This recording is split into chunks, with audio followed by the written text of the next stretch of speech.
don't know the power of sci-fi radio. This station is now the ultimate power in the universe. We would be honored if you would join us. You don't know the power of sci-fi. That's not how that's supposed to go. This What the heck? station is now the ultimate power in the universe. This very excited by Oh, Darth my Vader, gosh. apparently. How about this one? We got skills. There we go. Hey! We have a theme and everything.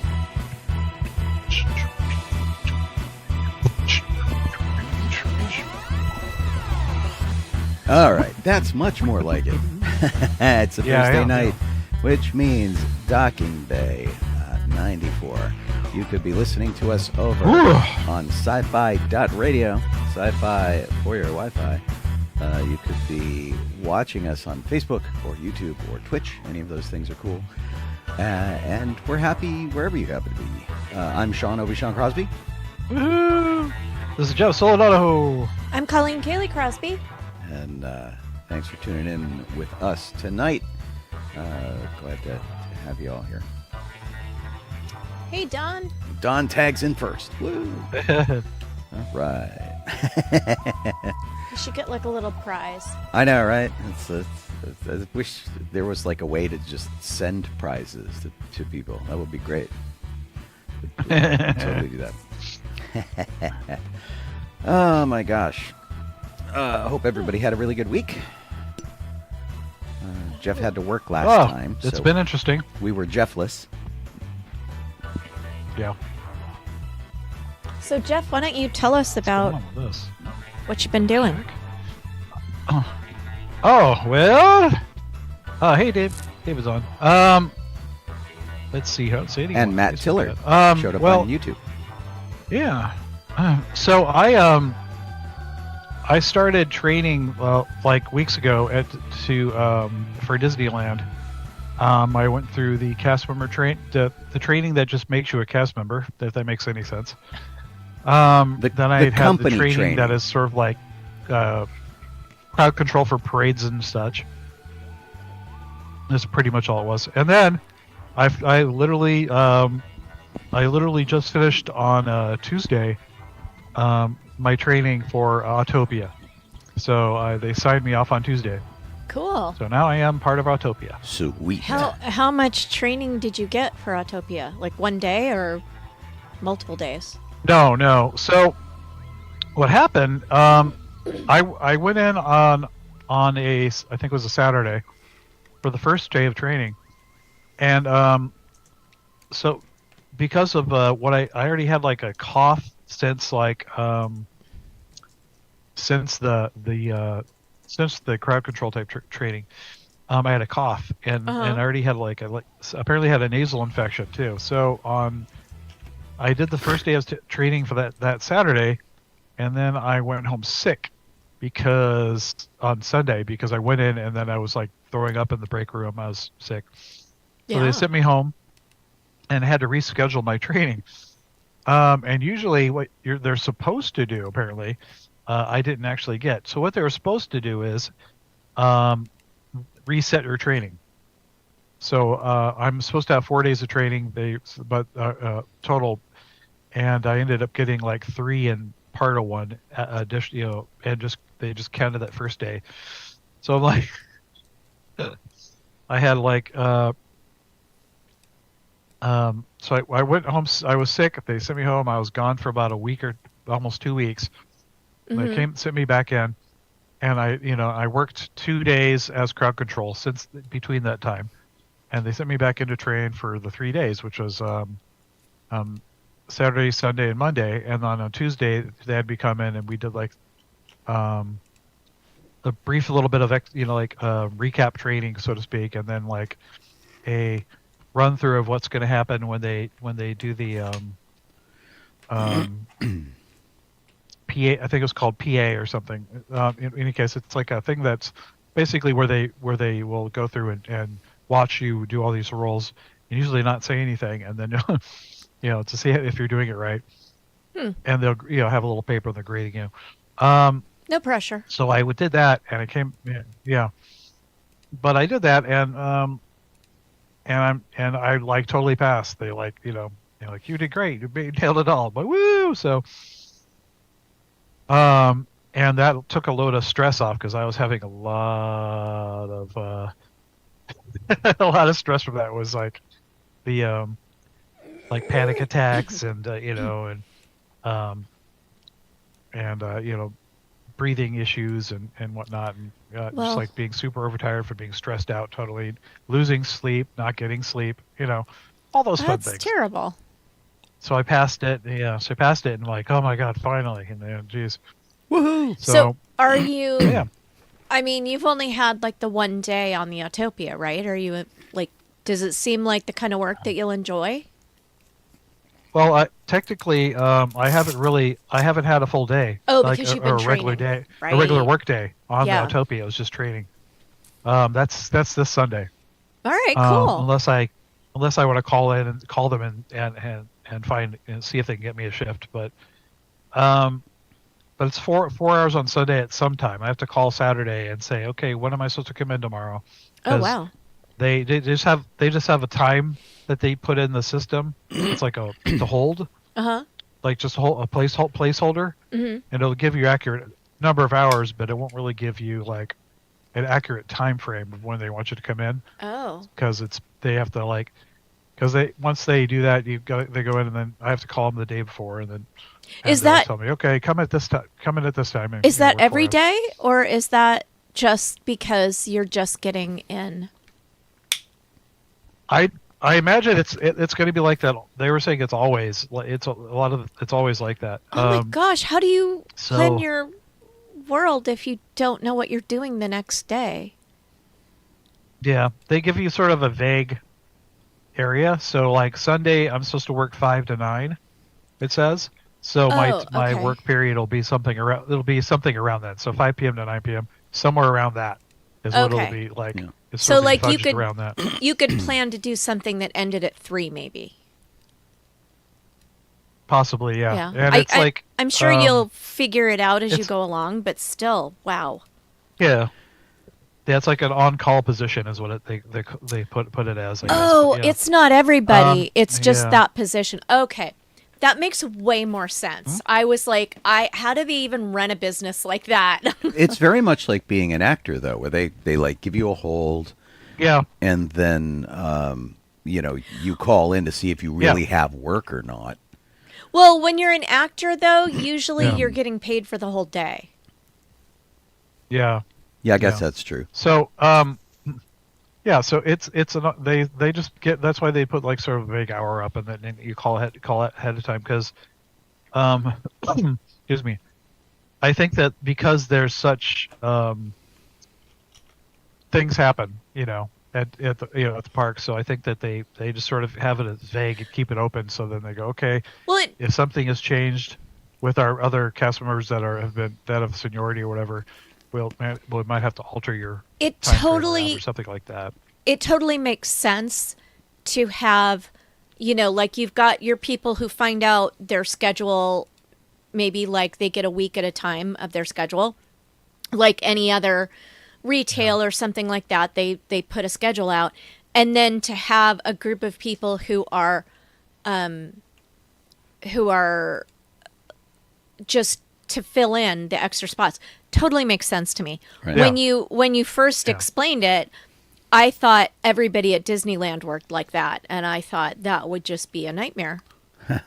But once you've been I don't working think there, everyone does. No, I don't think so. once you've been working there for a while and you get some seniority, you'll be on, you'll get like your weekly schedule as opposed to call and we'll tell you when you have jury duty. Right.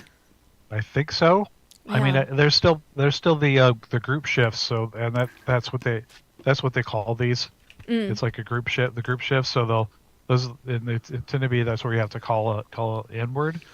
I don't know what the actual regular shifting is. I think there is regular shifts, but since I'm part-time and new, I'm guessing that's why I'm getting group shifts and such. Yeah. Kelly, hi to Kelly, hi to Alan, who are both on Facebook. Says Howdy. she can't imagine needing to schedule thousands of people. and I can't either. That's just the whole thing just seems like nuts. a nightmare. Yeah. Yeah. I told someone at Galaxy's Edge who comes to Life Day that you had just started working there, and he was really excited, and he's like, "Well, in 6 months he can put in for a transfer to a different department and come work at Galaxy's Edge." Well, it's it's actually it's shorter than that, I believe. It's actually 4 months, but it's like, in order to do that, it's I don't know if I have to retrain certain things, but I don't think I could actually. I don't think that if you do that, that means, I believe, that you're over that land now. It's like, so if I transferred over there to do the Falcon, right, or something, then I would have to. Then basically, as far as I know, that's where I'm at. Yes, you would become like a resident of that land. Yeah. Yeah, I would no longer be Tomorrowland, because it's like you're switching lands. You know. Exactly. I mean, ideally, if I had the choice, I'd move over to like Neuroland Square or something, so I could do pirates mansion, and stuff, or the mansion. Whatever. Yeah. Well, I mean, that's Doesn't something matter. that's I'll a figure it goal out. to reach out for later on. So cool. Yeah. I mean, I got a few months. So Yeah. anyway. You just Not worried about starting, it. so Yep. that's awesome. And Yeah. do we have anybody else that we haven't?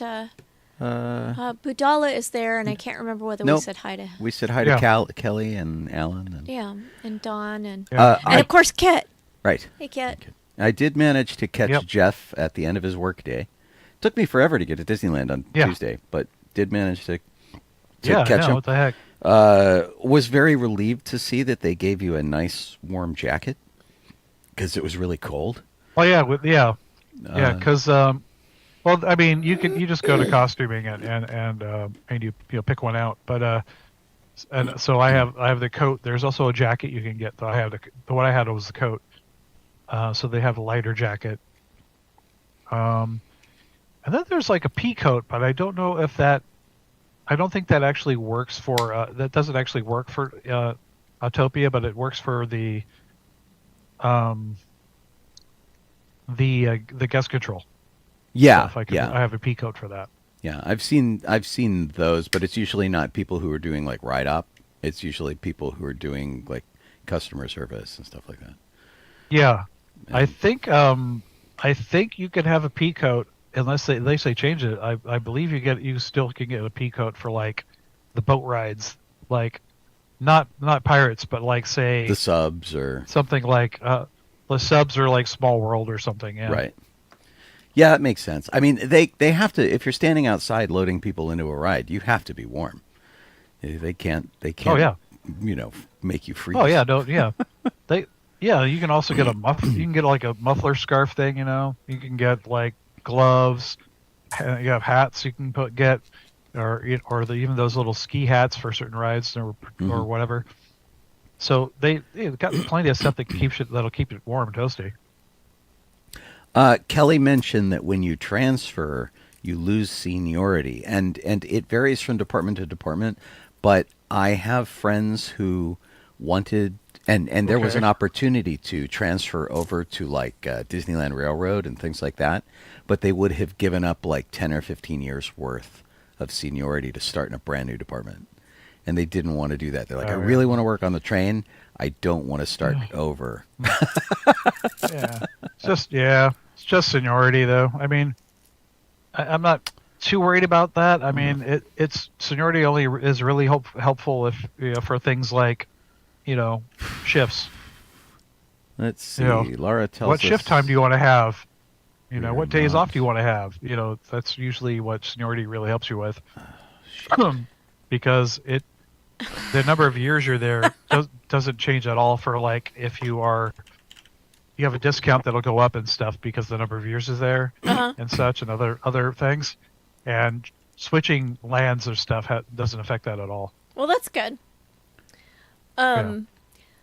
So what about, it says that you put up Christmas decor. What did you do for that, Jeff? Okay. Well, we're still working on it.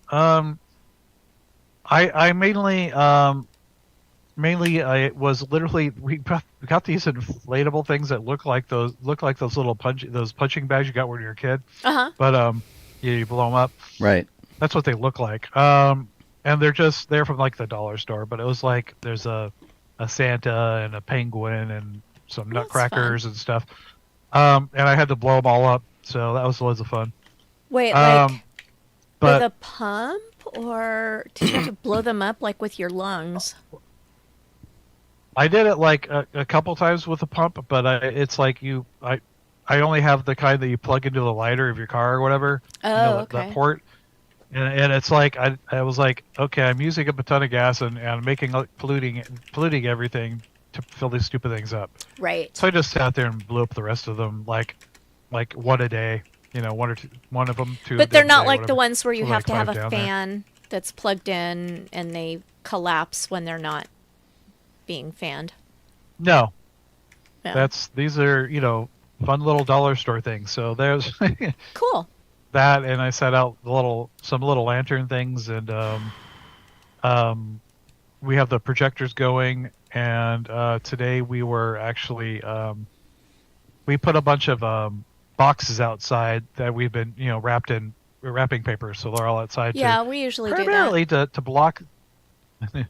Yeah, primarily to block the view of the neighbor's junk in their yard, so we don't have no one else to see it.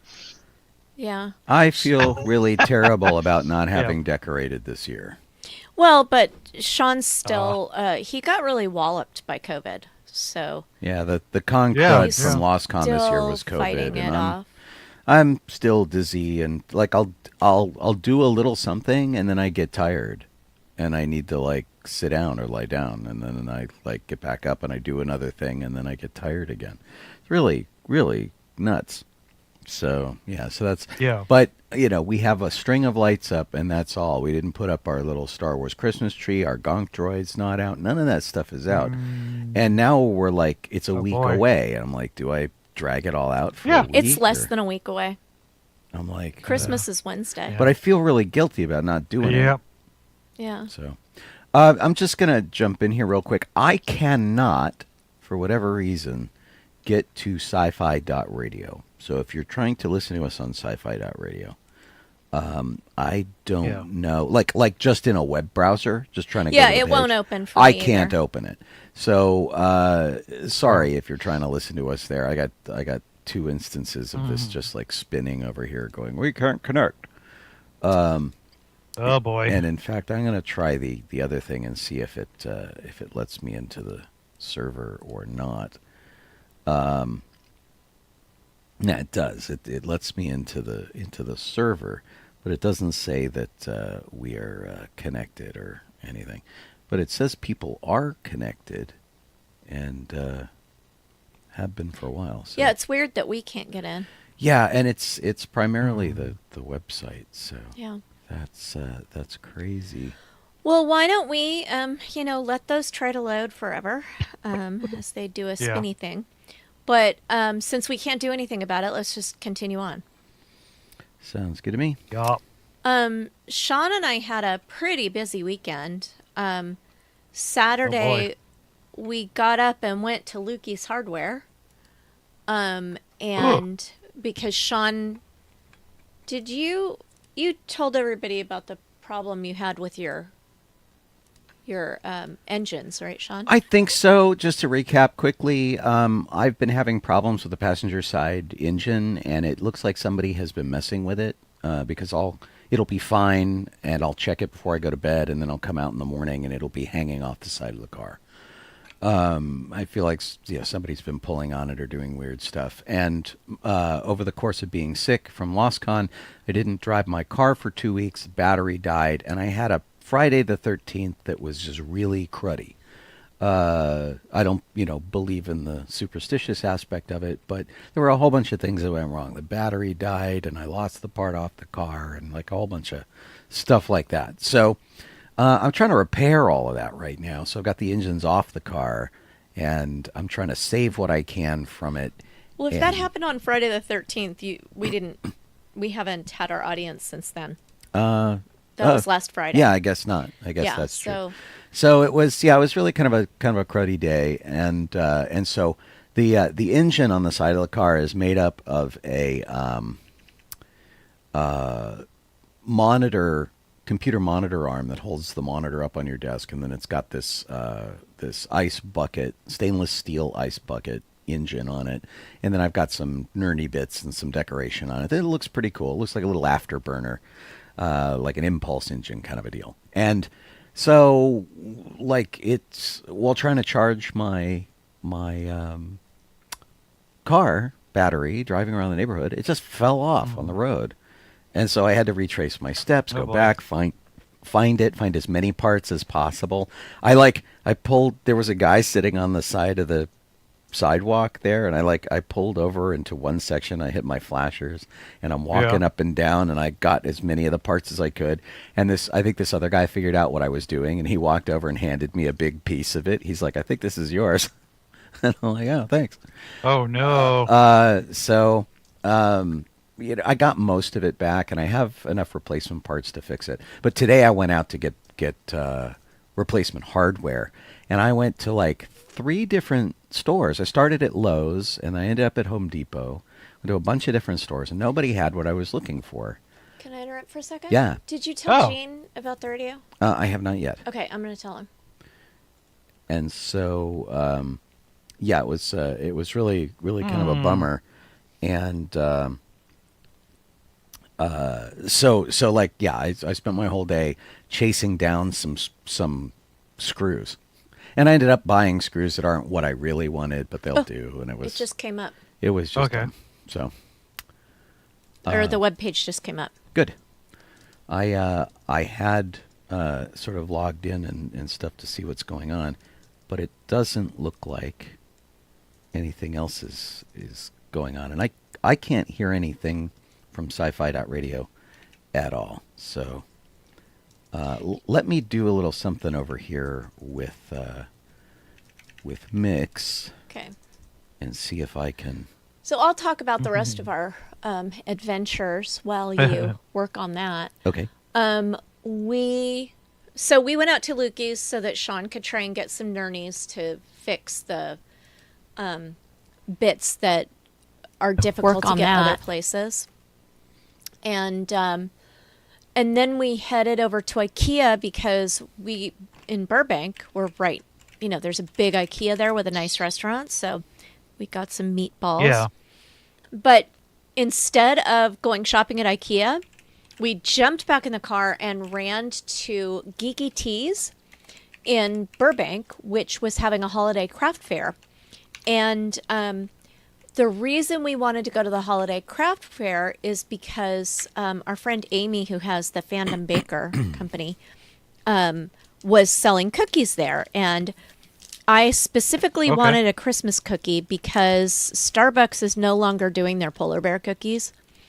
And so I got this Doctor Who Christmas cookie. Plus I got a Zero cookie just because I like them. Nice. Nightmare Before Christmas. But this is my holiday cookie that I'm going to keep on my desk and probably eat early next week. It's just so pretty. I don't want to eat it because it's so pretty. Yeah, that's kind of a problem. And in fact, I posted my cookies up on Facebook. I can go get a picture of that. And so I got our friend Amy is super, super talented, and she has made cookies for us for our Haunted Mansion tea. She's made cookies for Life Day for us, which have been really great. Mm-hmm. And so I like her little character cookies, which are super cool. And oh no, my gosh, there we go. Yeah, every time we get one for Life Day, it sits over here for like a week because I'm like, I don't want to eat it. Right, because they're super cute. Little, so here, little Chewbacca. This is what I got, and so I got I got Grogu, and I got Gizmo, which was pretty timely because we just watched Gremlins as one of our Christmas movies. Okay. Well, that's the reason we watched Gremlins. Right. So we got these cookies on Saturday, and then we watched Gremlins on Sunday. Yeah, so they're super cute, and you can tell she's using the same cookie cutter, but made it work for both of those characters, which is cool. Love it. Yeah, it's very neat. So then the reason why, well, anyway, we shopped at the holiday fair, looked at Geeky Teas, which I'd never been to. And you guys, if you are in Southern California, you have to go to Geeky Teas at some point because it's, they have a wall of tea that they sell, but that's not the main reason to go there. The main reason to go there is that they have this huge building that is all filled with different tables, and everybody's just gaming. They're all, I don't know if they reserve a seat or how they do it, but there's just people gaming, and it's like 3 big rooms full of lots of tables of people gaming. And one of the rooms has standing tables, so they're a little bit taller than the tables that the banquet tables that most people are sitting at. But this back room, they're for miniatures. And so the tables are a little bit taller, and they're all decorated with little fake grass and trees and stuff. So basically, they used to have a very small place with a very small gaming area, and it was much more geek merchandise. And when they moved over to this other new place last March, and they keep taking over parts of it the bigger that they get. And so they have an actual proper store that is 90% gaming stuff. There's a big island of dice. There's a treasure chest full of dollar dice. There's counters with really nice sets and stuff, and then lots of gaming things, lots of miniatures and things like that. And then the room that Colleen was talking about is their miniatures room with these standing tables that each of them have different types of terrain embedded into the table. And so if you want something that's desert, you want something that's like jungle, and you can bring all your miniatures in there and use that terrain area to have your battles. So you could do Warhammer, you can do D&D, whatever you want. But yeah, I'm looking at their page right now, and I'm not entirely sure. They have a calendar of events. There's an Adventurers League for D&D. They have a weekly board game meetup. Pokemon for adults. Vampire Rivals, Magic the Gathering. They've got this whole really active thing on geekytees.com, and I don't see what you do about reserving a room or anything like that. The reason why it delighted me so much is that, you don't see this every day. Right. Well, and we come from, and I'll say, I know Colleen and I do, and I'll say Jeff does too. We come from a particular period of time when we were in high school in the 80s, when this was not cool. And so I was in the Dungeons and Dragons Club in the 1980s, and it was not cool at all to be into this kind of thing. There were very few women involved in it at all. Girls in high school were like, that's gross. It got a little better in college, but not much. And, it was not, if you were a gamer, there was something wrong with you. You were antisocial, you were on the spectrum, you were, people looked at you like you were nuts. And here, there's an absolutely incredible collection of so many different groups and people and coming in and having a blast. I did find the table reservation section.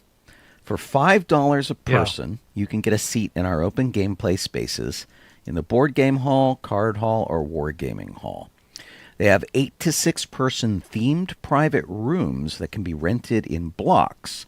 An afternoon block, which opens at 5 p.m., and an evening, or Okay. from opening to 5 p.m. And there's an evening block from 5 p.m. to when they close, and it's $50 to rent a room for that period of time.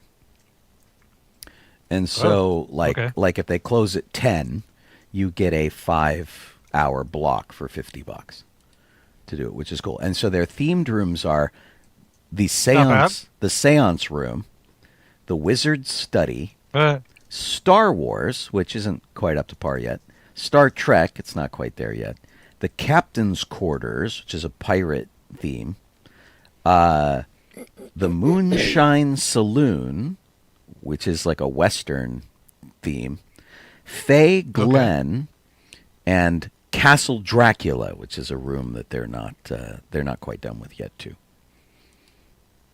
And then they're doing the party business room, which has a mural of Bilbo's birthday party from Lord of the Rings. And space for 16 I didn't people. see that one. That's I cool. didn't either. I think that one was closed off to us while we were there. But anyway, It was just delightful. I'm glad you liked it because I kind of really wanted you to. It just the energy of everybody enjoying playing their own games around all the other people was a beautiful thing. It was like, I don't know, more places should be like that. It was so lovely. Yeah. Kelly asked how much to rent it out for a wedding. I mean, it would depend on which. Their biggest space is up to 16 people. So, I mean, unless you wanted to rent the entire thing, I imagine you would have to add up all of those rooms to make up the difference. So you would do like a 5-hour block, and it would be, 51, 52, 54, 5. Looks like $600. So. Gotcha. That's funny. That's not bad. So then after that, we only had an hour to look at the whole craft fair, and it was huge. There were so many people vending there. Like, we went in, and the first room, our friend Amy was in there with one other person vending some other food. And then you could see through a window that there were more vendors. And we're like, oh, there's like, 6 or 7 vendors in there. And you walked into that room and you're like, oh, there's another vendor in that room. And then, oh, there's a side room with another vendor over here and another side room with another vendor. And then you walked down a hall and turned left, and there was a big room with like 7 or 8 vendors in it. And the whole thing, it was like you just kept going in this little warren. But finding all these different things. That section wasn't even part of the shop proper. It was like extra room in the building they were in that they like rented out for the weekend. Yeah. Which was because you couldn't actually get to the main Geeky Teas thing from there. It was like a separate shop that nobody had occupied, and they took over most of it. No. And you could get everything from dice boxes and bags and stuffed animals, towers, cutting boards. Yeah, they had laser cut stuff like the cutting boards and things, which were really cool. Books. Really wide variety. Yeah, of a lot of Okay. if you have geeky people in your life that you're buying holiday gifts for, this would have been the place to go. So, and they do it. Okay. They do these little craft fairs like maybe a couple times a year. So they do it again if you keep an eye on, like Facebook or on their site. So we left from there to go to what our actual goal of the day was, and that was we were going to Theatricum Botanicum to see It's a Wonderful Life done as a radio show, much like Sean and I have done in the past. And it was starring Ewan McGregor and Mary Elizabeth Winstead. Of course. And Mr. Potter was played by Jim Beaver. Yeah. Who was Jim? You'll know Jim Beaver from Supernatural. He was their main Nice buddy. Yeah. Used to call everyone an idiot. It's pretty funny. So we went to the Theatricum Botanicum, which was founded by Will Geer, who was the grandpa in the Waltons, and also someone who was blacklisted during the what the heck? McCarthy. Yeah. Well, Okay. and so he was sort of very much of a socialist bent. He's a total hippie. Even on the Waltons, he was always getting in trouble for blazing up and being kind of stoned, like a mellow stoned on the thing, on the set. And he decided with his wife to open this theater, and it's half preserve because it's all like oak trees and forest and that kind of thing. Oh, nice. And okay. it's half theater space. And so during the times when they're not doing shows there, they do Shakespeare camp in the summer and like all this stuff for kids, which is really great. And in this case, there was another craft fair that was there when we went, which was not very impressive after the one we'd been at Geeky Tees. Sad to say. And it was also tailored for a much ritzier audience. Yeah. Like the one at Geeky Tees was aimed at us, and the one here was like, this was up in like the Malibu hills, and we were afraid it was going to be closed down because of the big fires they had. And we were lucky that it was not. Yeah, they fought him down. So so we dressed for the occasion, very festive in our little Santa hats. And because this was an equity performance, we were not allowed to take photographs during the performance. They made I was going to say, but they didn't tell us that until just before the show started. Right. So like during the actual performance, that was okay. We had to put the cameras away, which you kind of you don't want to be rude either. But it was really kind of fun. So it was so kind of like low key. It's like they had these little like Xeroxed flyers and stuff up there going, we're doing a radio play. It was also lovely. It was the theater is outdoors with like canopies overhead. Mm-hmm. And so basically you're in a theater underneath oak trees, which is fantastic. If you look at this picture, this is how the stage was set up in kind of almost like a living room kind of environment. It's like they brought every piece of furniture they could get their hands on and set it up.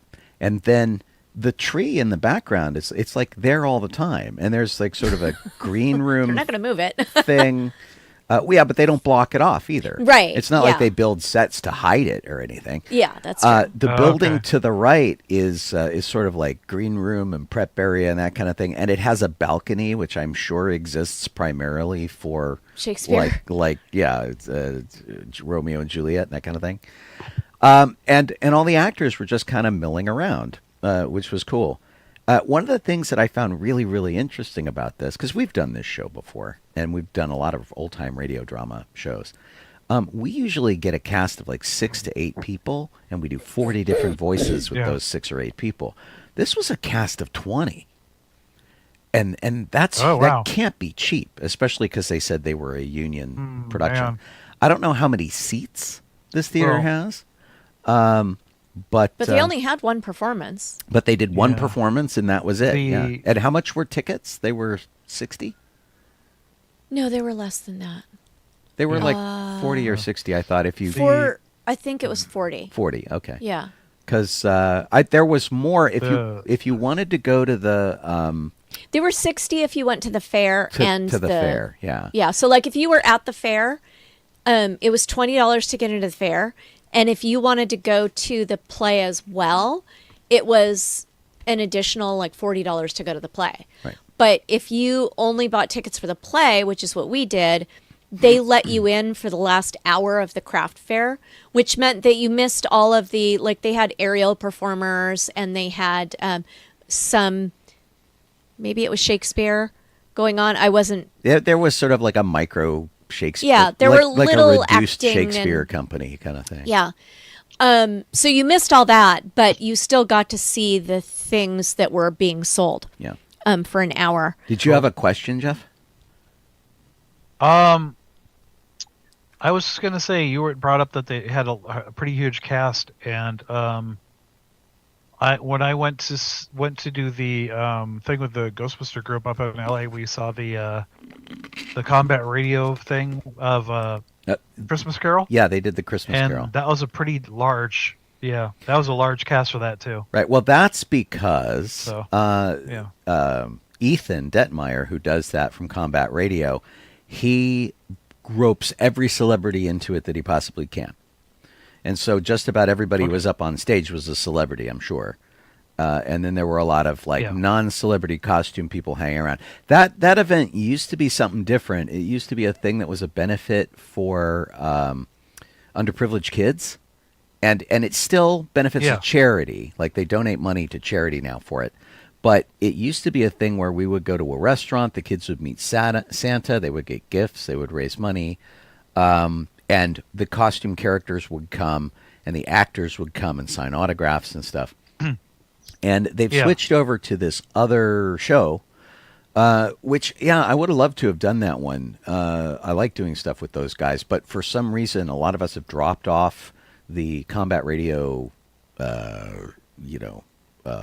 asset list. Radar? It's really kind of weird. So I'll have to keep an eye out on that for Ghostbusters next time and go as Ghostbusters. Because the Star Wars, a lot of the Star Wars people, it's like kind of dropped off. So, Rebel Legion and 501st were there. So, but I was with the Ghostbusters. So right. But a lot of people who used to do it every single year, as I did, because they used to do it out in Valencia, and I would go every single year, and we would have to get there at like 4:30 in the morning, and it was freezing, and it would end at like noon, and it was absolutely insane. We'd like get there in the dark, and we used to film sort of promo commercials and stuff with them. We used to do a lot of stuff with them, and then it all kind of like dried up for some reason. I don't know what changed. It was kind of weird, but anyway, that's cool. Yes, this here, you can see most of the cast members here in the picture in the background, and but of course the big deal was getting to see who was actually in it. Like Ewan McGregor had a very Christopher Robin kind of look going on from his Winnie the Pooh movie. I was actually wondering if that wasn't the same hat. Oh, it could be that he had, which was kind of funny because a lot of them basically sort of raided their closet for costumes, and the men get off easier than the women because a suit is a suit, and the women have to try a little harder. And so Hera over here, Mary. She looked a little more 60s, a little more 1960s. It is not the same hat. And okay, Colleen just the hat in Christopher Robin was gray. Oh, yeah, well, there we go. But it was, from where we were in the on the audience, it was neat to see them like getting ready, going over their script, kind of working stuff, and so very much like what we do. Yeah, exactly. And they had this sort of meta wraparound where somebody came out and did an introduction and like, this is WXB5, whatever radio station, and which was almost unnecessary because they didn't do anything else with it. It's like they didn't have commercial breaks and they did new stuff like that. So, which I prefer actually, to not pull you out of the story. This was the sound effects person. And they had a table in back where they did all the sound effects. Not quite as elaborate as ours. And some of the sound effects were really funny because they had people making car noises with their mouths. So like, here, get in the cab, let's go home. And everybody would laugh. And somebody would go, and it was really funny. Dear. But and what was really funny, Ewan McGregor did this all in an American accent, which was funny. Oh, good. So he, in the spirit of the thing, he did his best American accent. Lots of kids were in the show, so we had some kind of younger people. We had some kids doing the kids parts, which were pretty good. It's probably the kids from their acting camps. Could be. Yeah. This is the sound table in the back. So they had like a big bass drum and they had a bunch of other stuff like that. But their wind, you can see some of the people kind of sitting there, and a lot of these guys who are sitting there in the chairs like behind Ewan McGregor and that kind of thing. they would do the wind, and so you'd have 4 people going with their thing, and then somebody would have a penny whistle and be playing like one high note. Oh no! So you'd have this in the. It was weird. Course. It was so bizarre. Yeah, there's the table, and they had some bottles to pour stuff and things, shoes to make walking sounds, and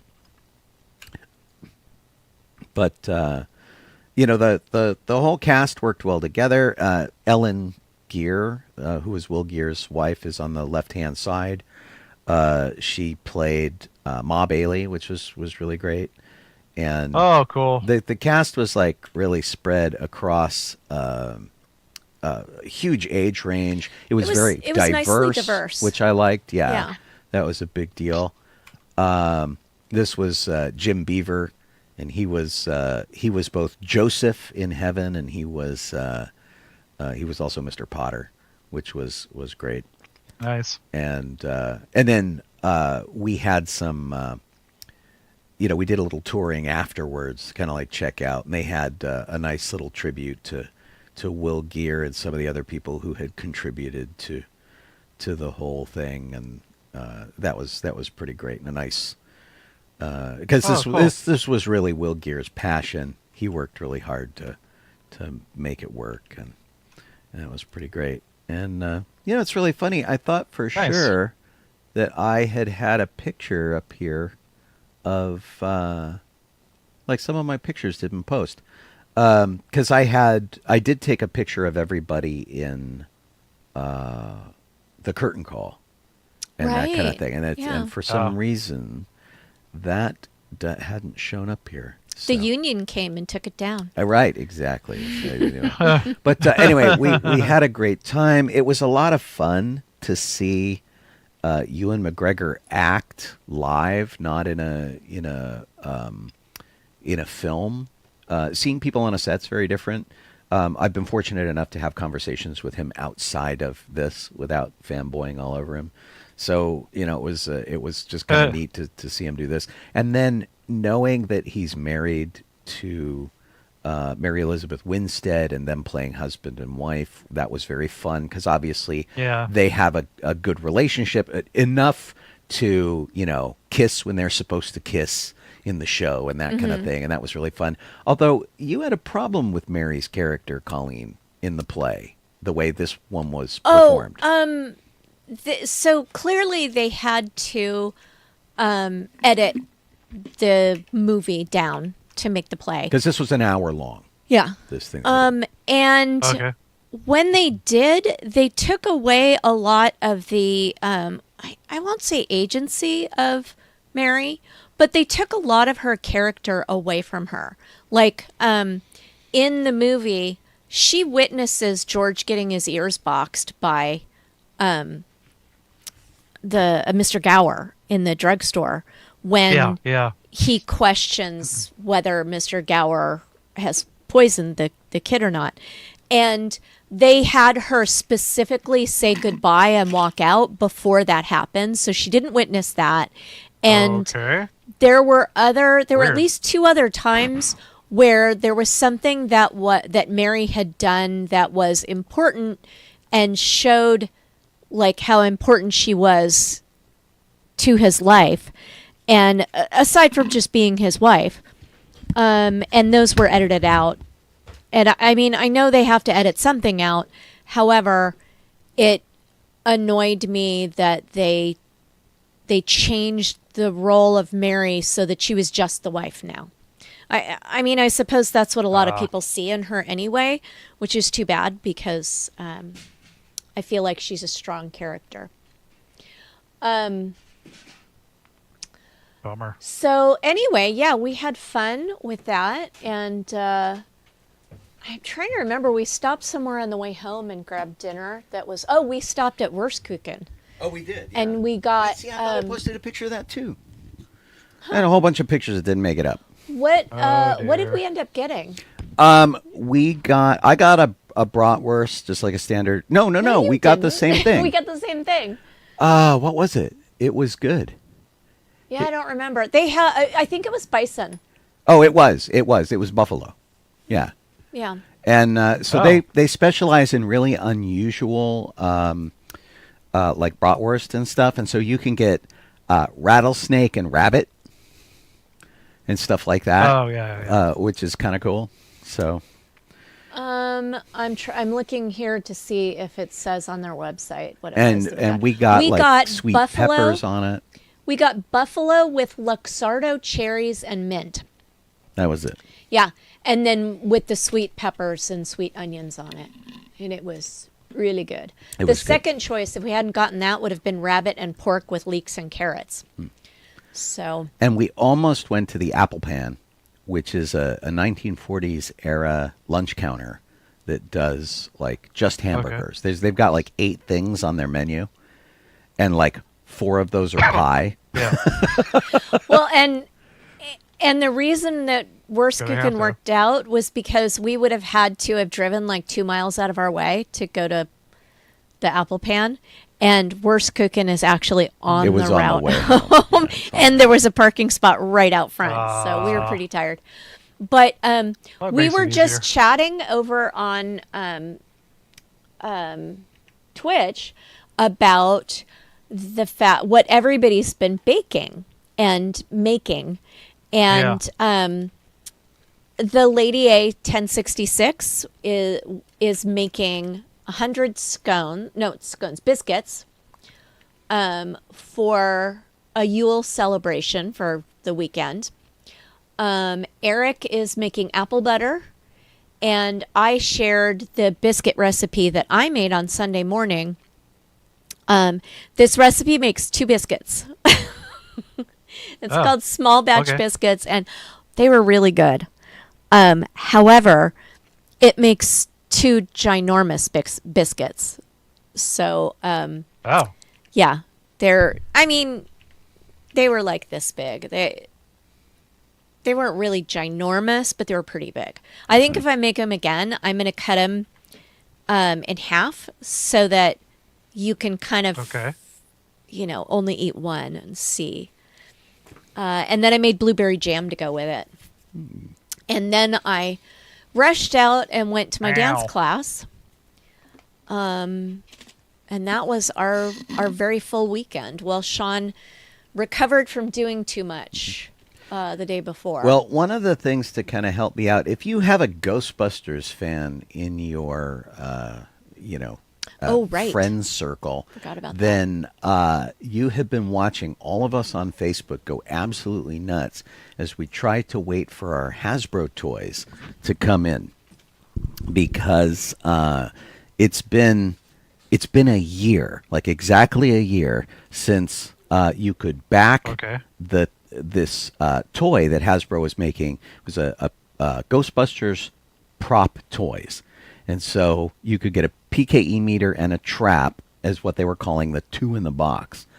And so I got mine reasonably early, which was pretty great. And they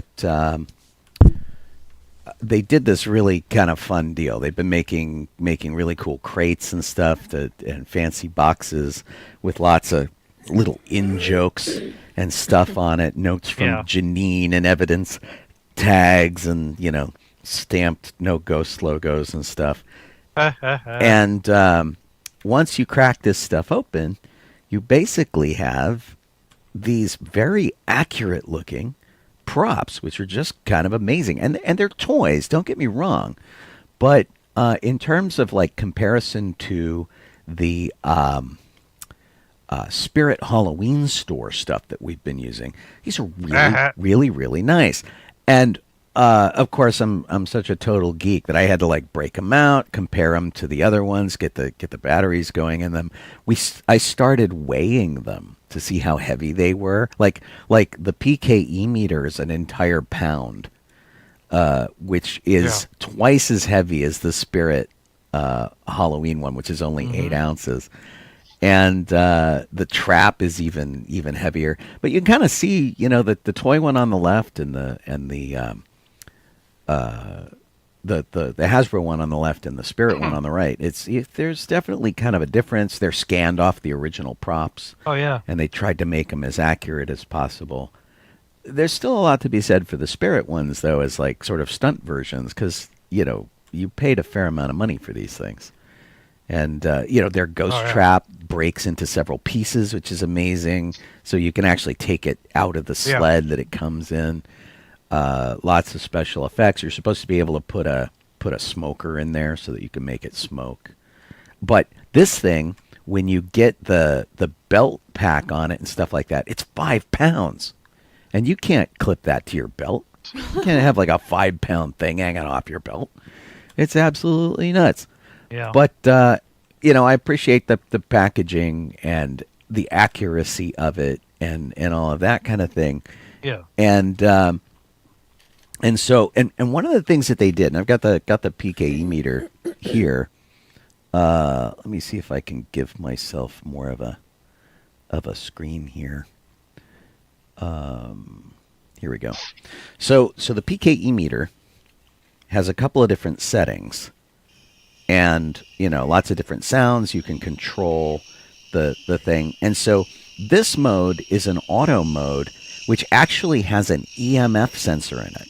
So one of the tools that a lot of amateur Ghostbusters like to use when they go hunting for spooks, like when you see all the sort of paranormal researchers and stuff, is this EMF thing. And so if I take it and I put this next to the camera up here, it will detect the electromagnetic field and start to spread the arms out, and then it'll retract them.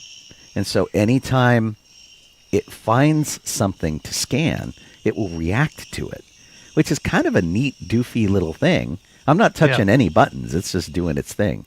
And so anytime I put it up next to something where there is or there isn't any kind of thing for it to react with, it'll do the thing. And you can, of course, control it. You can raise and lower these things if you're doing like sort of a prop thing. And the sounds are great, and the LEDs are amazing. But it's big. It's big and it's heavy. It has it has like a taser mode. So, if you want to glad you added mode to that. Tase somebody, like you could do that, which is really funny. And this is the thing. They added this thing, and it's the thing that's messing everybody up. Because they're like, I don't know how this works. I don't know how to fix it. I don't know how to reset it. Because the instructions are terrible. They're just awful. No.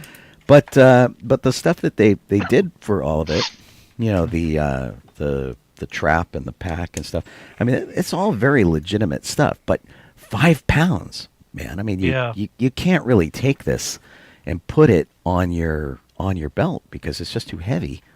Yeah. But in terms of like being a thing that you take with you, like when Jeff and I do Ghostbusters events, we do a lot of display stuff, and I would bring this for display because it's got the cool pedal and stuff here.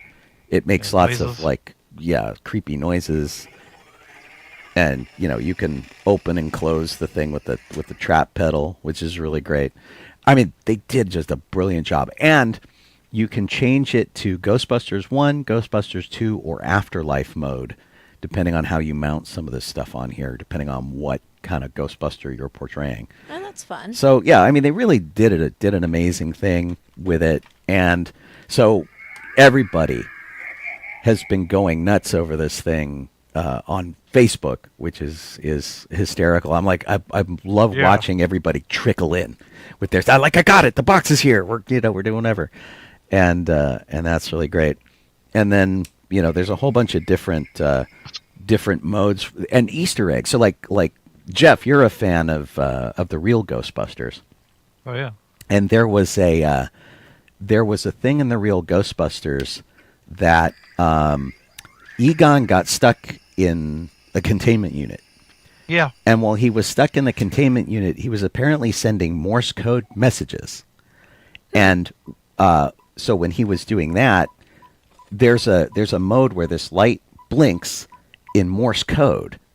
And nice. so it gives you a Morse code message, and it says like, "Hello world, anyone out there?"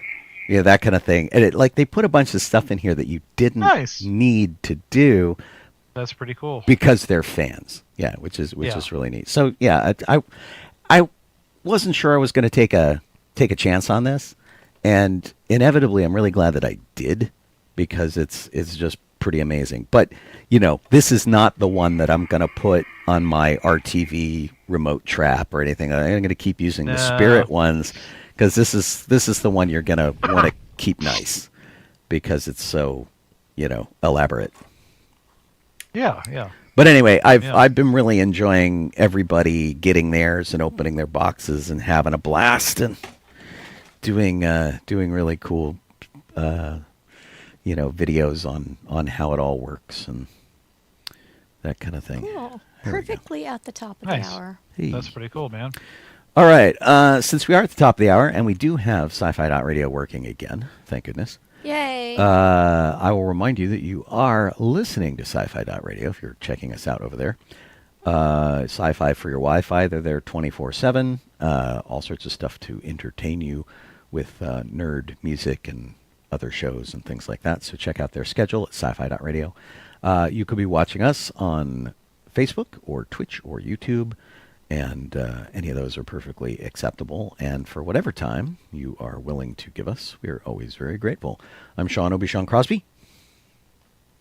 This is just Solo Donoho. I'm Colleen Kaylee Crosby. And thank you guys for being here this week. And a big thanks to Kit for doing all of our social media stuff over at Docking Bay 94 on Facebook, and for our show control document, which has all of our Star Wars history and trailers and all of that kind of stuff in it. Jeff, you want to take on the Star Wars challenge? Okie doke. Okay, we only have one birthday this week. It's a little birthday. That is December 14th, 1959 is when Debbie Lee Carrington was born. And she actually was in Return of the Jedi, and also in the I think Caravan of Courage Ewok special. Battle for Endor. That's the one she was in. She played what is this saying? And the Ewok Adventure movie. So I guess it's both, but one of them was called Caravan of Courage. Are they just not listing it that way? But anyway, yeah, she played Ramba Ewok in Return of the Jedi, and then she was Weechi in the Ewoks. I think in both of the Ewoks TV special things. Oh, cool. So she's done so much and then a stuff. host of other things. Yeah, So, you will know her best from being in Total Recall. She was the little blonde woman in Total Recall, and she did everything. She did the Drew Carey show, Men in Black. She did a lot of costumed character stuff, which was really cool. She was in Seinfeld, and then she did like Tales from the Crypt. But I think she was the main Penguin in Batman Returns. Huh. The lead Emperor Penguin. Okay. I think that was her. And she was her character name in Total Recall was Thumbelina. And so she was the little tough blonde chick in the bar, which was cool. Oh, and she was Idie in Captain EO. That's cool. Right on. Which kind of fits with the show that's been going on. Yes. Disney. And right with Skeleton Crew.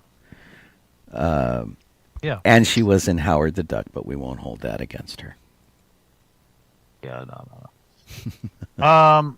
And then we have just the regular history portion, which is December 13th, 1975. That's when 20th Century Fox officially gave the green light to make Star Wars. Woo-hoo.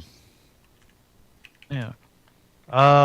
December 19th, 1977, Mark Hamill guest starred on the Bob Hope Christmas special. Yeah. Even like a whole Star Wars bit on there. Even before the Star Wars holiday special. And there were actually a lot of variety shows that did Star Wars things. Donnie and Marie had one with Chris Christopherson as Han Solo, which was hysterical. Mark Hamill did one in Germany which if you ever see Mark Hamill in a gold lame jumpsuit in a GIF, that's from this German one that he's like, I had no idea what was going on. I just did it to do it. And then not Eddie Murphy. The black comedian Richard Pryor.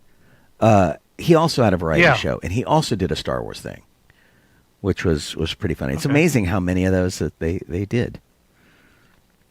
So geez, that's really cool. I'll have to look this one up because I don't remember it. I can call a lot of the other ones to memory, but well, the Muppets was a little later. It was The Empire Strikes Back, and that was a much better showing. A little later on, yeah. Yes. Yeah. The Muppets treated Star Wars very well in their show. I'll just say that. Yeah, totally. December 16th, 1998 is when Dark Horse Comics started a new Star Wars series. It was actually called Star Wars Dark Empire. That first time it had been back in comics since Marvel ended its run in 1986. But yeah. Dark Empire was really good. It was like, I think they took a few cues from that when they made the sequels. There's a few things in there that were pretty much very similar. I remember the art being very good, which is a thing with me. Some of the Marvel art was not really good. Yeah. Especially in the early days. Yeah. But Dark Horse kind of kicked butt. Yeah, I liked the. I did like the art for the Star Wars Daily comic in the paper. Yes, that was good. That was Art Williamson, I think, and Art Williamson is a god. He is absolutely amazing. I'm just making sure that I have the right guy because no. See, and I don't. Al Williamson is who I'm thinking of, and I completely mangled his name. But he not only was able to do the hardware, which is easy, he was able to do the likenesses of the characters, which is really hard. So you would look at a character and go, "This is Luke Skywalker." I could tell who this is. Excuse me, because it was like a real problem.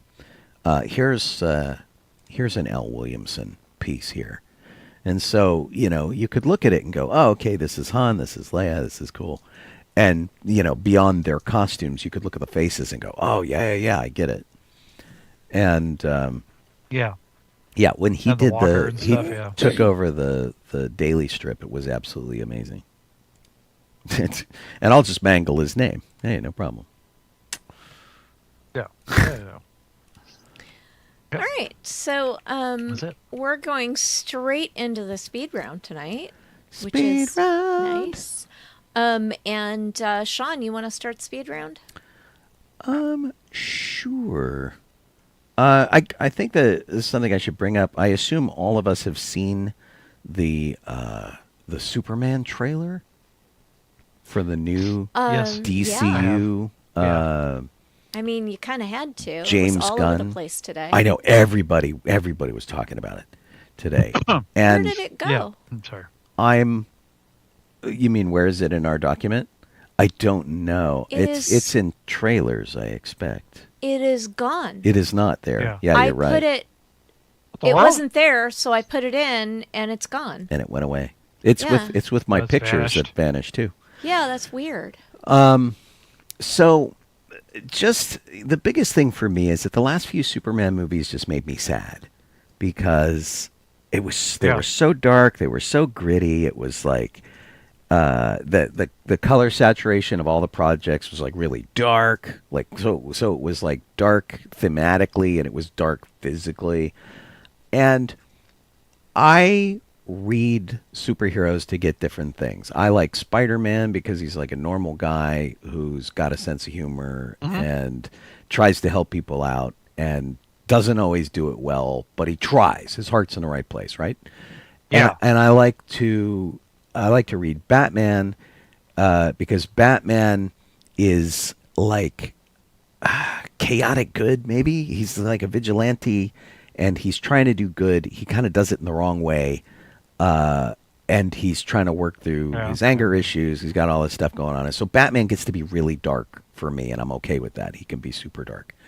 Superman, on the other hand, was the mirror held up to the human race. He was an alien who came to Earth, and he showed us what humanity could be, why we should be good, how we should be good, how we can make the world a better place, and how he had like a very strict code of ethics. He was raised by parents who wanted him to help the world, all that kind of stuff. And that kind of got subverted in the last few movies. And he had a big body count. A lot of people died. There wasn't a lot of logic applied to stuff. Like if Batman or if Superman had taken his fight away from a populated area, fewer people would have died. You know, that kind of thing. It's like it's the kind of thing Superman thinks about all the time to minimize stuff. This trailer embodied a lot of that for me, where it's like, you know, the little rescues he's doing, various things that are going on, brought some of that back. It's a brighter color palette. It's comic book colors. The blue pops, the red pops, the yellow pops. And it's not another origin story, as near as I can tell. It's like, you know, Superman's been going on for a while. So. Well, I have a question from the trailer. Sure. Where'd the dog come from? Crypto. Is that a comic book thing? Yeah. Crypto. Yeah, Crypto has been around for a long time. But we haven't seen him in live action, really. I mean, I've never seen him before. There was a movie that came out that was like the Secret Life of Super Pets or something like that. Oh. That featured Crypto and but it was like a talking animal cartoon. Huh. Superhero one, Yeah, and we didn't see it for obvious reasons. But Crypto's been around for a long time, and he's gone through various permutations. There's a bunch of different ways he can look. They're going a little bit with sort of the scruffy mutt look for him, but very frequently he's like depicted as a German Shepherd, and you know, he's got like a whole bunch of different looks. But so Crypto's been around for a while. The stuff we were seeing with Lois Lane, and can I just say how excited I am that Rachel Brosnahan I know, is right? Lois Lane. I had to look at that twice because I didn't even realize it was her. Yeah, that's absolutely awesome because we loved her in Mrs. Maisel, and she's obviously got tough broad down. So I think she'll be really good for that.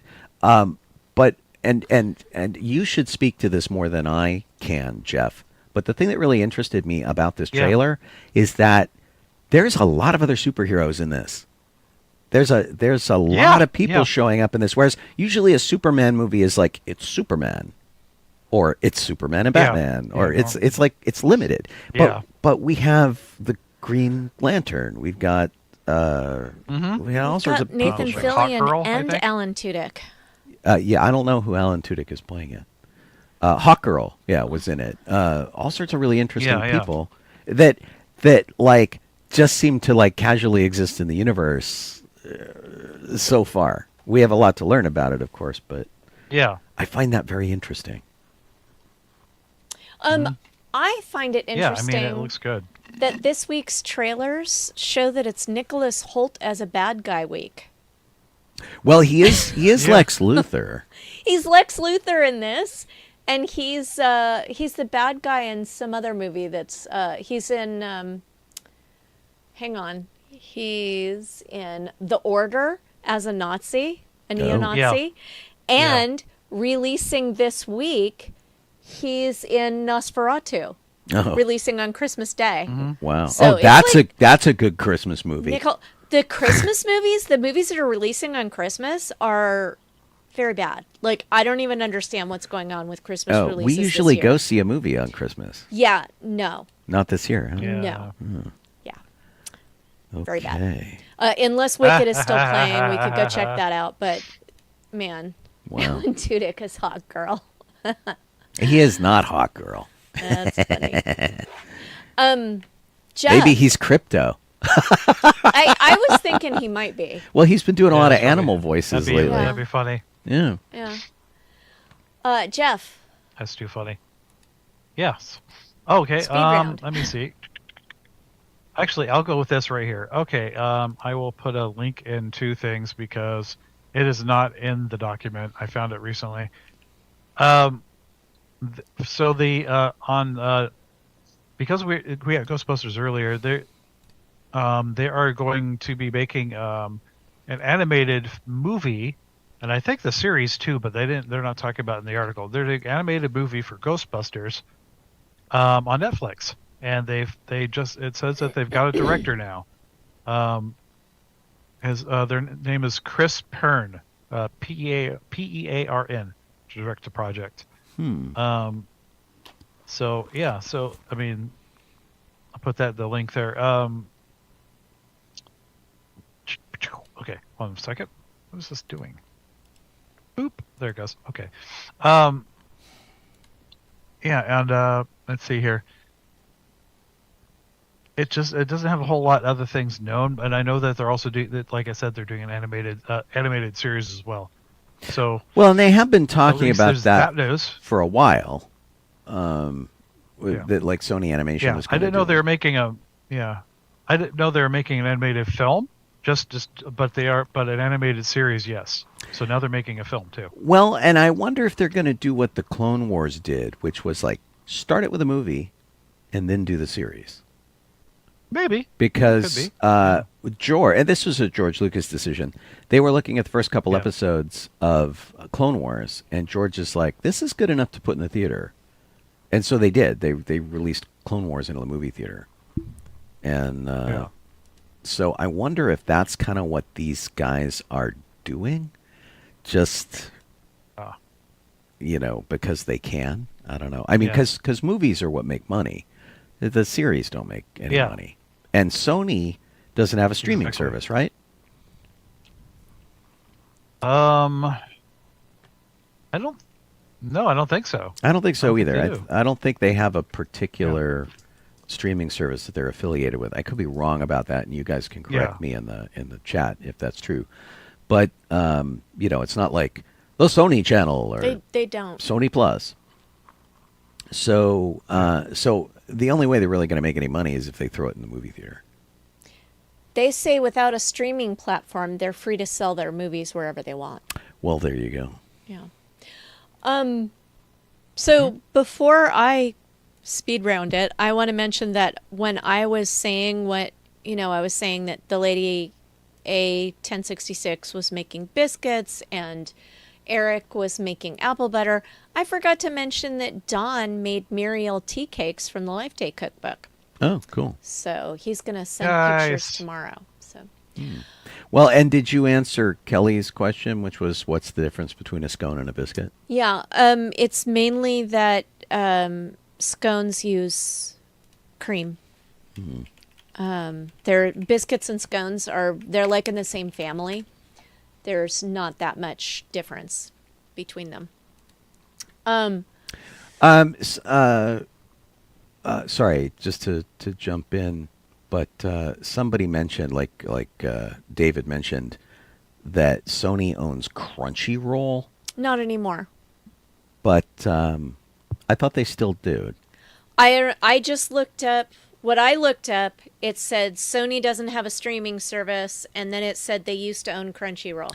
Oh, because this says so maybe Sony Group Corporation still owns it, according to Wikipedia. Okay. But the problem is that is primarily anime, Asian media. Yeah, so it's not really the same thing. It's like you're not likely to see Ghostbusters on Crunchyroll. It's just not their audience. Yeah. My friend went to work there. Actually, a couple of my friends went to work there for a while, so I wonder how they're still doing. Mary Franklin was there for a while, and some other folks. Okay. So I wanted to talk about more trailers. Okay. There is a weird movie coming out next year called Death of a Unicorn. It's coming out sometime in 2025. That was so weird.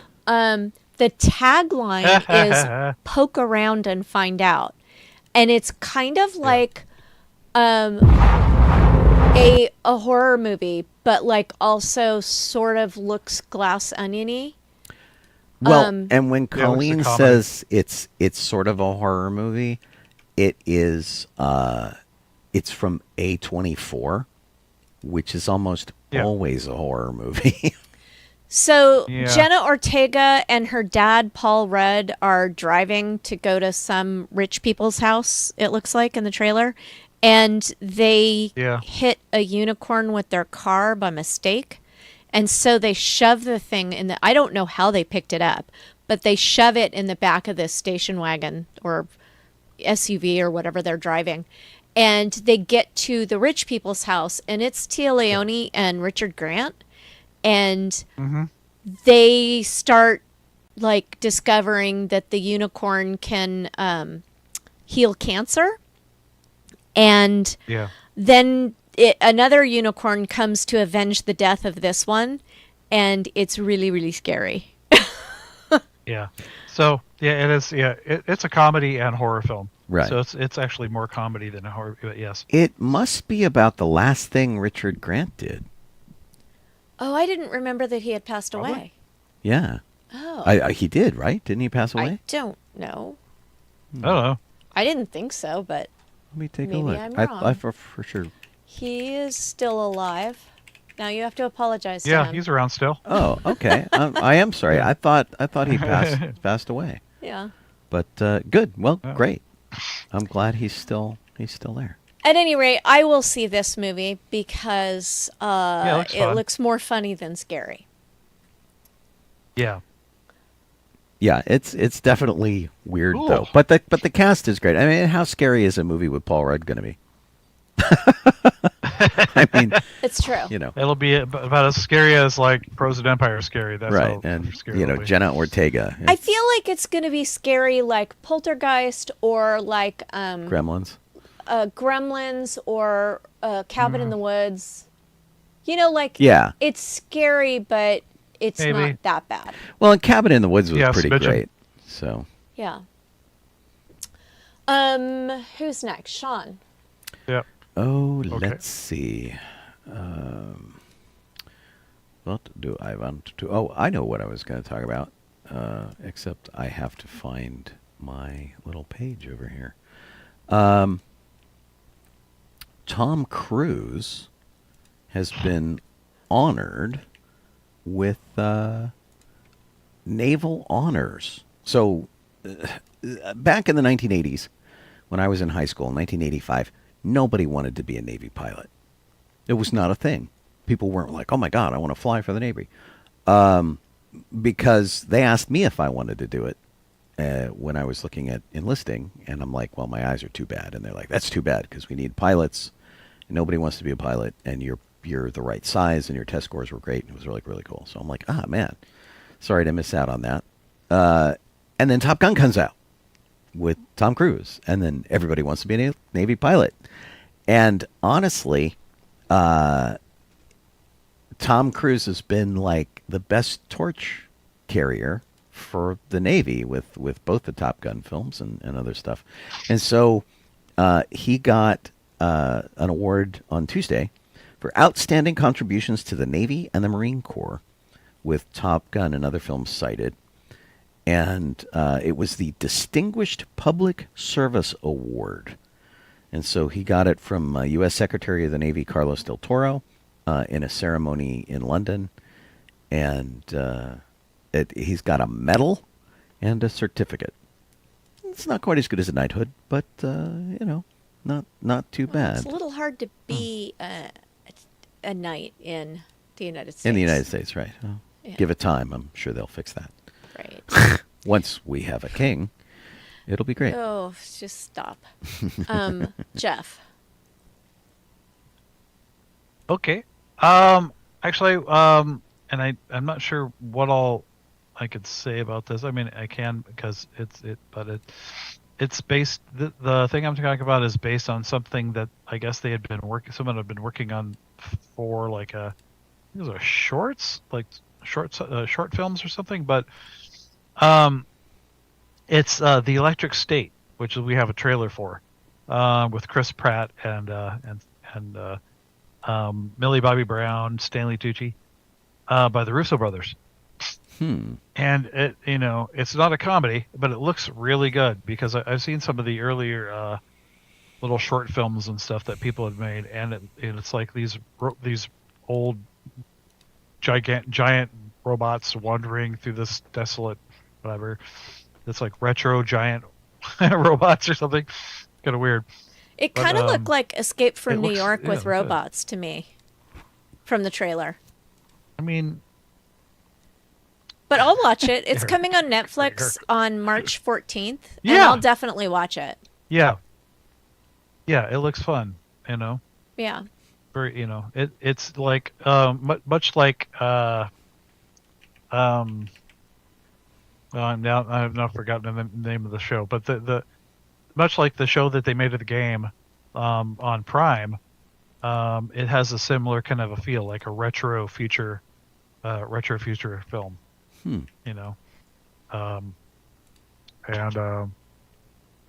don't know why my brain doesn't want to tell me what the hell the name of the damn game and show is, but with the vaults and Fallout. yeah, there you go. Very like retro futuristic sort of effect to it with like the robots in this for Electric State. Okay. So it looks really cool. Yeah. Another trailer is for a movie called Cleaner, which is coming out on February 21st.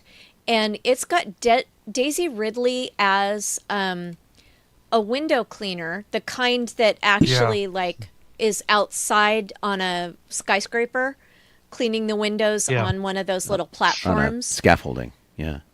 The scaffolding that raises and lowers from the building, though, not the permanent kind. And they start doing a Die Hard where they take over the building and they're like gonna kill people and stuff, and she becomes the Bruce Willis character in this version. So it looks interesting. And I'm down for seeing that. That was good.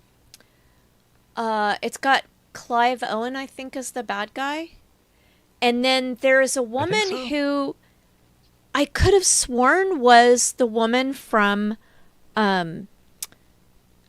who plays the housekeeper on All Creatures Great and Small, the modern one that's playing on PBS right now. Mm-hmm. And she's not in the credits. So her twin is in that movie. Interesting. Oh, see, there you go. Yeah.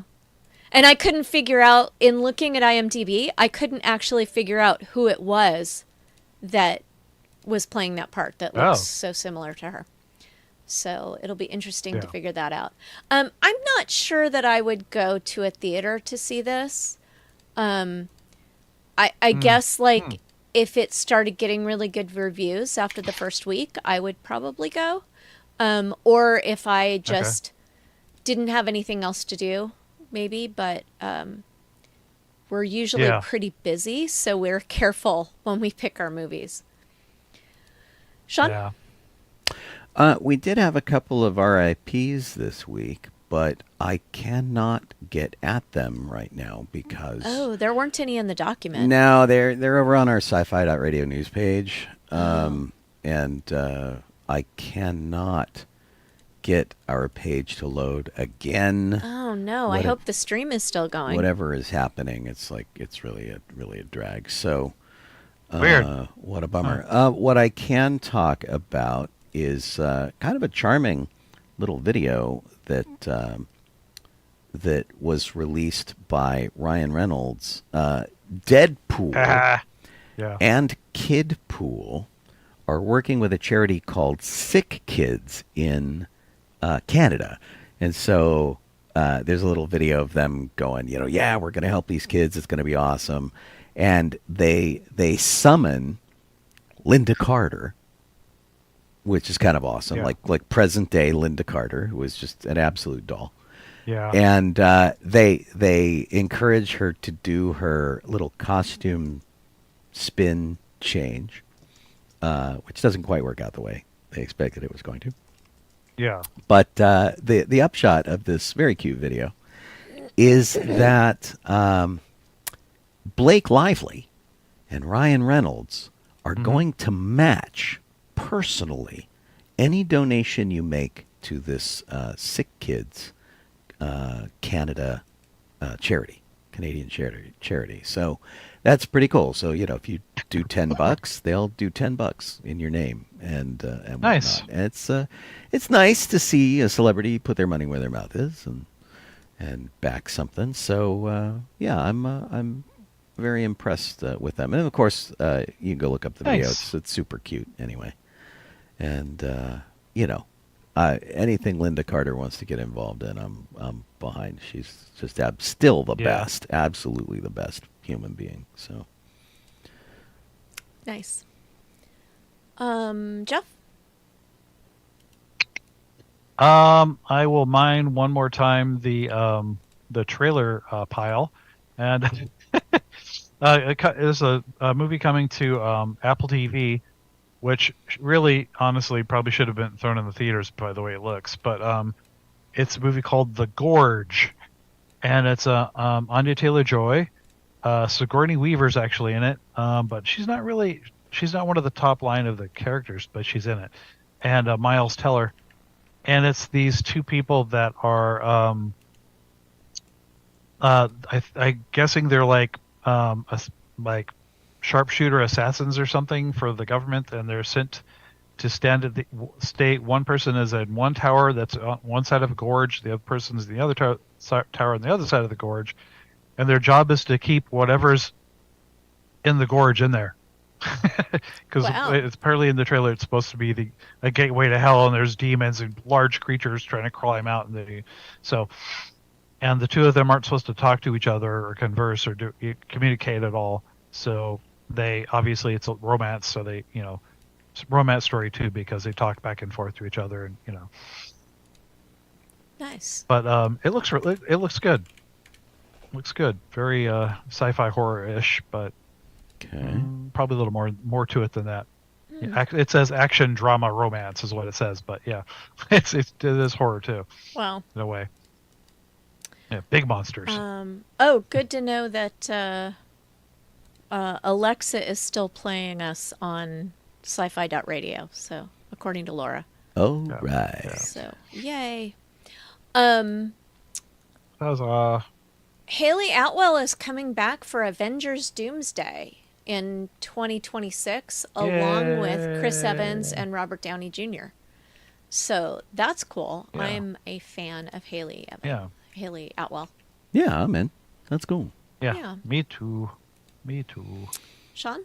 One of the people who passed away this past week at the age of 70 was Jill Jacobson. She passed away in Culver City, just a couple miles from here, and has been acting for a pretty long time. She's got about 70 credits to her name, including a couple movies that haven't come out yet. But she was in Falcon Crest for 22 episodes as Aaron Jones. She was in a couple episodes of the Newhart show, the second Bob Newhart show.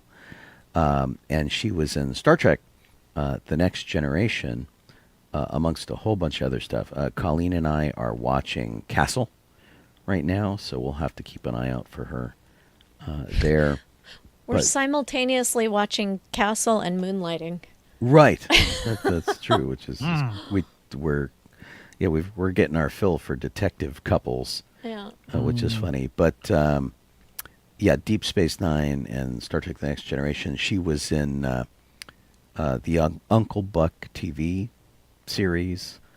She did Quantum Leap, Sledgehammer, all sorts of great stuff. And so she had a pretty long career, and but sadly passed away recently due to I can't even say it.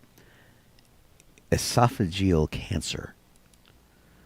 It's a tongue twister. But and she was on the new Gidget. That's no fun. All sorts of stuff. So very sad to hear about her. And I'll try and score our other memorial if I can. But I can't get to anything. I recently rediscovered the Drew Carey Show, so that's on Pluto. Wow. If you get Pluto. Oh yeah, I liked that show. Yeah. Yeah. And plus, it had Craig I think Ferguson I'm only on the in first it. season right now, but boy. Craig Ferguson and Ryan Stiles were in it. And Yeah. Mimi. And No, that was and her Dietrich character Bader. name. Mimi Bubbeck. Well, she's trying to think of the actress's name, Carrie. and I can't. Oh, yeah. I can't type. I can't think of it either. Mimi. Gosh darn it. I can't. Her But name yeah. is Kathy Kinney. Kathy Kinney. That was Yeah. it. Yeah. But Dietrich Bader, who went on to do a lot of voice acting and was in like Bones. Office Space, the Office Space film and stuff, and a bunch of other stuff. He's in it. He's Oswald. Yeah, he was in Bones as head of the FBI for a while. Yeah. And Yeah. and whatnot. So awesome. So. Yeah.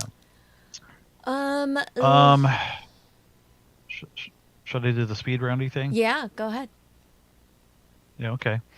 And this is, I think. Well, this is. I wouldn't say it's bad news, but I think it's actually good news because maybe someone else will pick it up and everyone can see it. Max, or whatever the hell they're called now, Max. Warner Brothers Discovery has decided not to renew Sesame Street, so it's going to go back out on the market. So hopefully, Right. I really hope that somebody picks it up so everyone can see it and it will not go away. Well, Yeah, so- like PBS. I need to clarify something on that. So Yeah. so HBO was running Sesame Street first run. So like if you had HBO, you would see that day's current Sesame Street. But what was happening was there was a couple month delay where those Sesame Street episodes would in fact make their way to PBS. So you would get to see them eventually. It's not like they got like locked up and only HBO people who were coughing up money could see them. So the kids would get them eventually. So that has always been the case. That's never going to change because Sesame Street, first and foremost, is a public edifice, and they want to make sure that happens. But in order to keep making Sesame Street, they struck a deal with HBO, who was funding it, so that they got first crack at it because they paid for it and kept the episodes going. So that was the reason Sesame Street didn't have to shut down, was because they were putting on an HBO. Yeah. On the face of it, it looks awful. So they're just looking for the So PBS was still playing Sesame Street. It was just second run. It was on time delay, yeah. So it would be like 2 to 3 months later. So there was never a time without Sesame Street. It's just that if you had. Well, gosh, I hope someone picks it up. Yeah, I hope so too. Yeah, and there's lots of Sesame Streets all around the world. So that's kind of interesting too. I don't know how the HBO deal affects any of that. So. Sean? The other rest in peace person that we lost was Diane Delano. She passed away at the age of 67 after a undisclosed brief illness. She was in The Wicker Man and Miracle Mile and Lady Killers and things like that. And in the latter part of her career, so she did voices for Lego Star Wars: The Skywalker Saga that came out 2 years ago. So she was Shmi Skywalker, pod racer Rats Terrell, and she was Ayla Secura, who was the we call her the sports bra Jedi.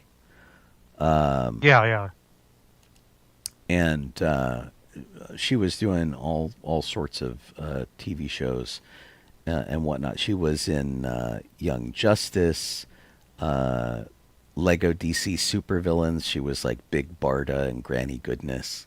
It was really funny. She did some Looney Tunes stuff. And then she did some on-screen stuff too, like Two Broke Girls and Mike and Molly and things like that.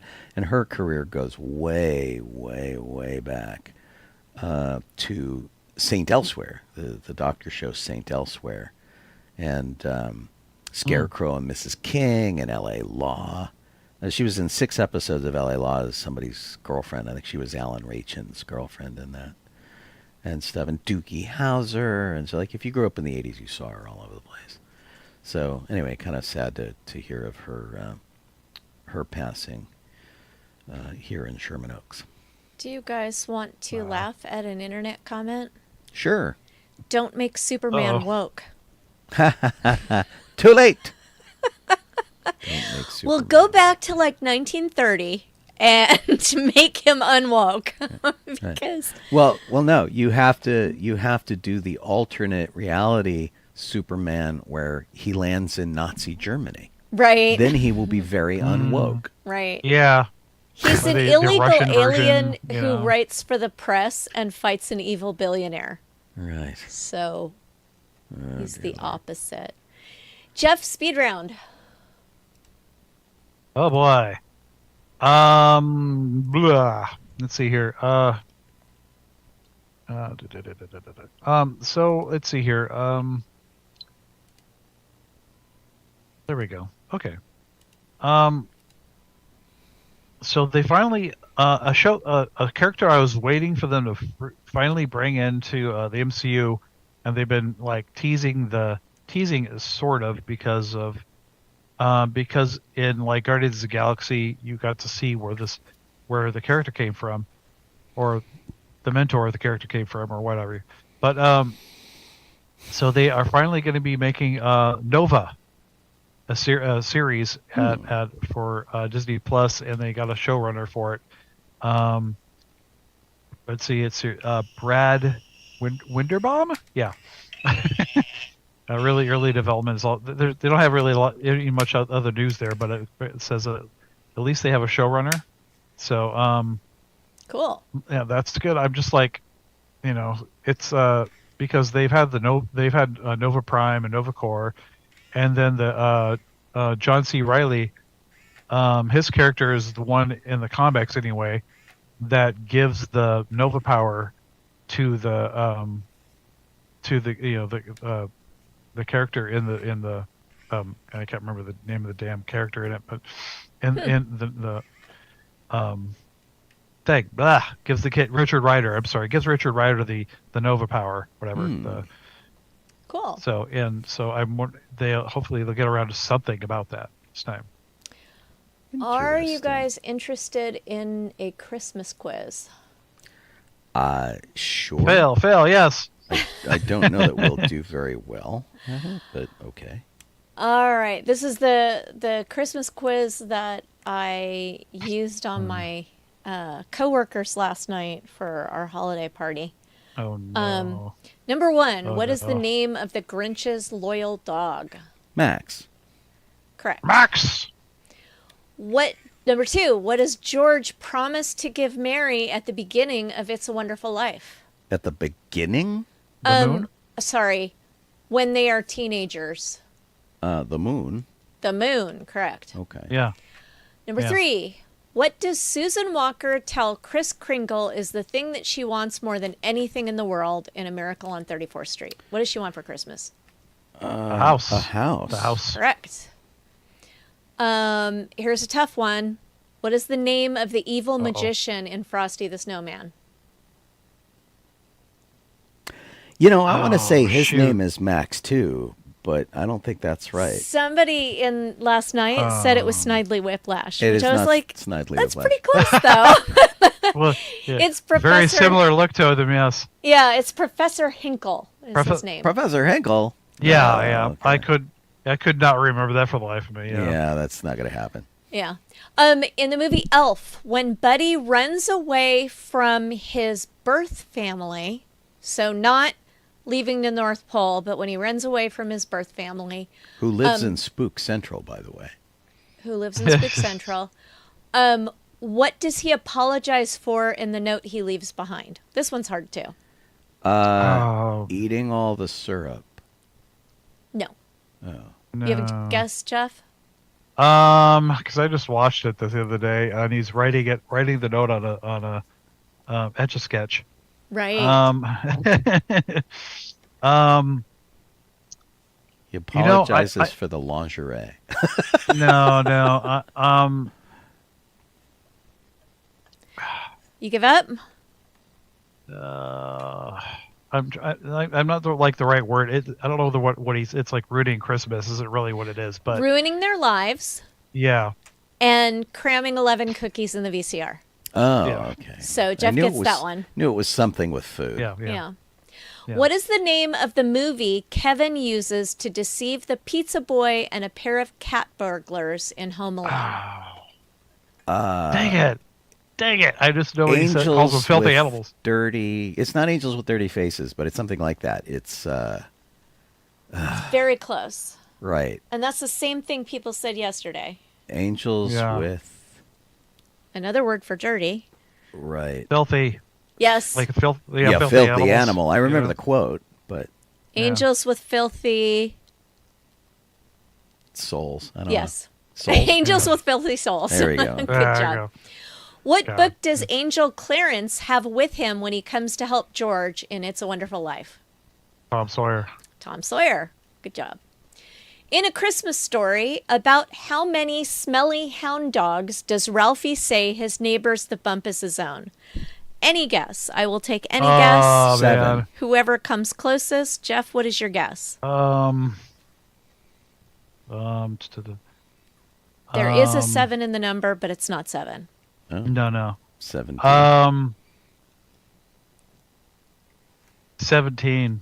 785. 17. It was a big number because he's like that's not- exaggerating. that's And not I'm real. thinking That's of how what many Ralphie actually. says. I thought 17 would have been exaggerated. Yeah. Right. And I was thinking 17 because actual how many that you saw running into their house, but yeah. Because of that, I 735, was yeah. going to say 11 Yeah. dogs because that seemed like a reasonable number for the dogs we Yeah, saw I on know. screen. So, Well, it was Anyway. silly. Nobody was going to get it. yeah. In the movie White Christmas, what are the sisters' names? Thing 1 and thing 2. I think one's name is Patty, right? Nope. No, it's No. not. Okay, I'm But thinking of something they else. do then. end with Y. See, my problem is I can think of the actress's name, so it's like not Vera, but that's the actress's name. Sisters. All right. Can you tell me what the male leads, what their names are? Phil and oh shoot.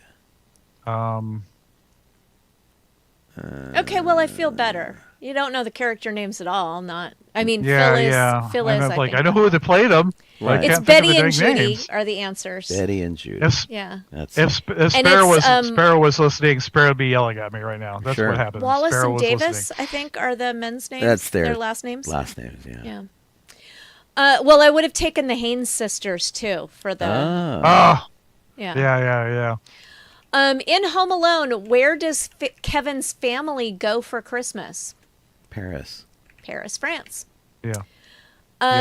Finish this line from How the Grinch Stole Christmas. It came without packages, boxes, or... Bows. No, it's not bows. You'd think it would be bows. It is Bags. not. It is bags. Oh. Jeff got it. Bags. What color is the ornament that Charlie Brown puts on his tree? Red. Red it is. Phil Davis and Yeah, Bob yeah, Wallace were the names of the characters. here. Yeah. Okay. So, yeah. What... did I already ask you what color the ornament Charlie Brown puts on his tree? You did. That was the last question. Yes. What is the name of the head elf in the Santa Claus, played by Mr. Universe?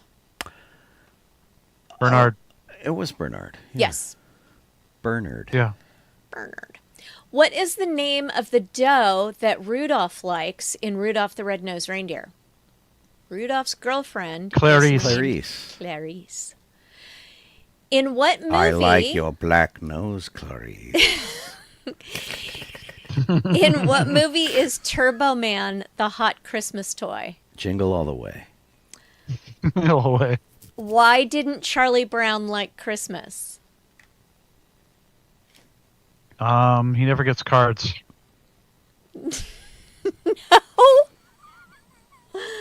Sean, It you was best. too commercial. Yes, it was too commercialized. Yeah. How many sizes too small is the Grinch's heart? 3 or Yeah. 2 It's 2. because he grows 3 sizes. It goes 3 times. Yes, yeah. The main character in the Polar Express can't hear something. What is it that he can't hear? Santa's farts. At the big, no, the bell It's from the his sleigh. bell. Yeah. It's his bell. But the problem is that that's that's not correct.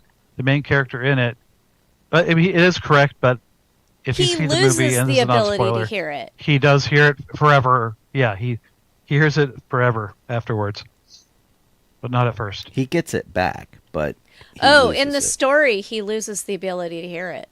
Yeah, in the actual book. Yeah. Oh, I haven't seen yeah. the movie. In the so- film, it's like in the film he can't hear it to begin with until he believes, and then he can hear it forever You from that point on. can't trust that movie. Just saying. Yeah. Because it's all motion capture. You're right. Well, it's Bob Zemeckis doing whatever. Yeah. No, And it's got that Tom Hanks guy playing every role. Right. It's like 3 different parts. yeah. What Literally. gift does Buddy the Elf send to his birth father? A photo of his of him and his the girl, whatever, of the mother. He buys him a present and wraps it. Oh, and you mean brings the it to him at his lingerie. house. Yeah, The lingerie. Yeah.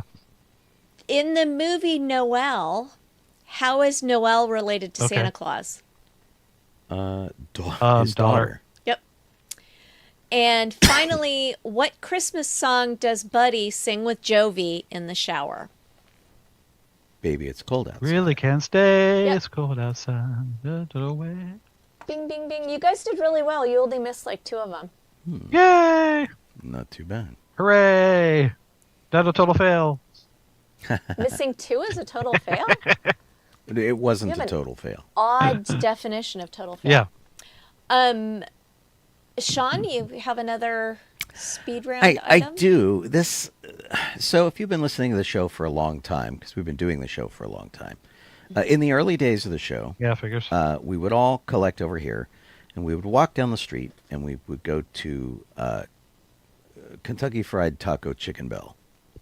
It's half KFC and it's half Taco Bell, and so you could get Yeah. one of the 2 things. You could get chicken, or you could get tacos or burritos or whatever, fake Mexican food.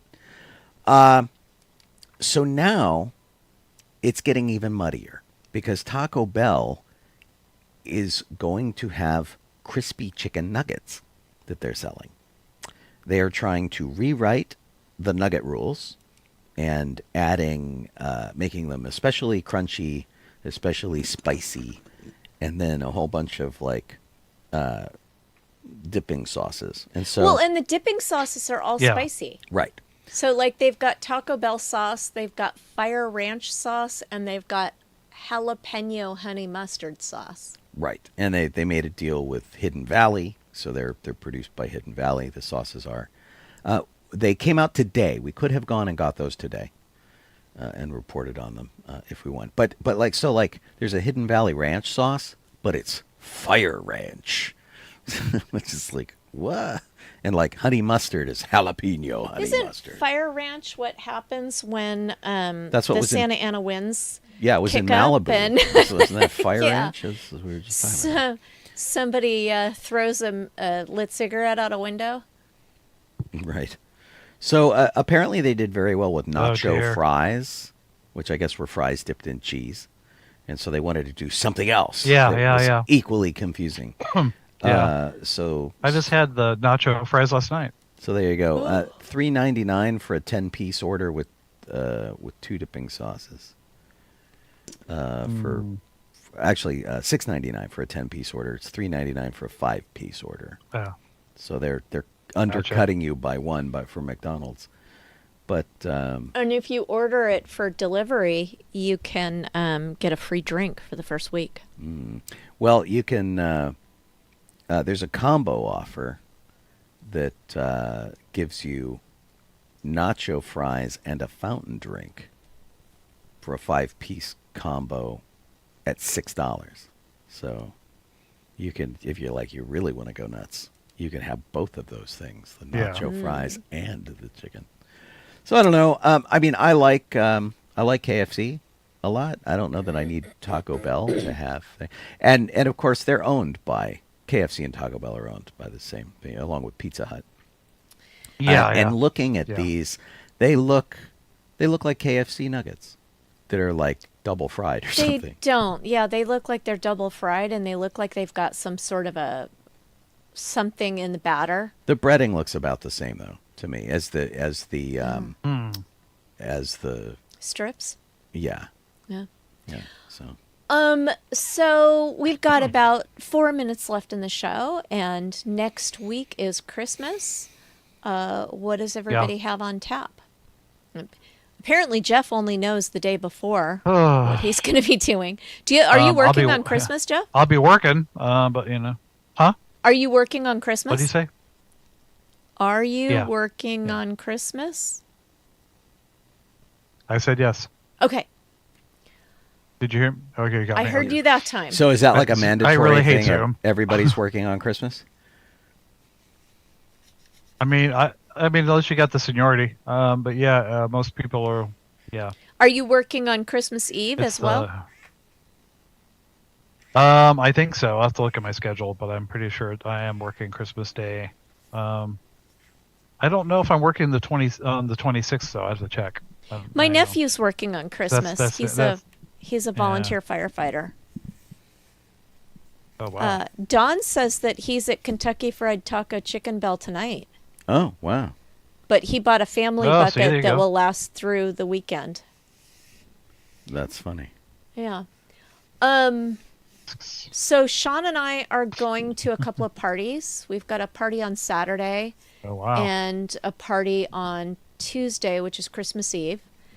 And there is the possibility of going to the Torrance Antique Street Fair on Sunday. There's a group of Disnerds going there, and then to go out to lunch. So we'll have to see if Sean's up for it, because he hasn't been having a lot of energy lately after having COVID. Yeah, we'll figure it out. It shouldn't be too bad. Of course. Yeah. And then maybe we'll go see a movie on Christmas. Which is our usual There you go. tradition, unless everything sucks. The only thing that I know that's out that I'm like okay seeing is Wicked. And I could skip that too. It's just that so many people have made so many comments about it that I would be interested I mean, to see on it. one hand, I want to see it, but on the other hand, I'm not sure that I want to see it and then wait for the next one to come out. That's true. I mean, I'd rather maybe wait for the next one to come out and then watch the other one the night before. Yeah. I could do that. Yeah. I did that with Back to the Future, where I saw Back to the Future 1, and then they're like, oh, Back to the Future 2 is part 1 of 2 and 3. And I'm like, okay, well, I'm going to skip it then. And then they did a showing of all 3 Back to the Future movies at once, and I saw all 3 of them at once. Nice. We went to Universal Studios, Colleen and I, to do that. We did. That was a long okay. time ago. Yep. That was like 1990 or 91. Yeah, whenever Back to the Future. Back to the Future 3 came out. Duh.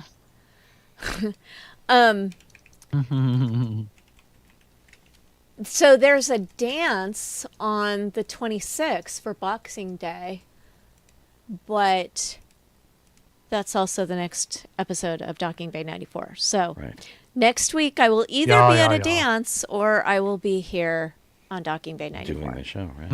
Yeah. Well, and so if the dance is on Boxing Day, do you put on gloves and you got to fight, and it's how complicated? Yes. I think you have to bring a package. Oh. You have to bring a box. Yes. Right. Yes. You have to re-gift something to somebody. Yeah. So Back to the Future 3 came out on May 25th, 1990. 1990. Yeah. Just a brief Man. time before we got married. Yep. Yeah, just before we moved into the museum. Right. Too. Dun dun dun. I guess it was probably about a year before we moved into the museum. Interesting. Excuse me. Yeah. So that's pretty much it. And we're at 9 o'clock. Right on. Yep.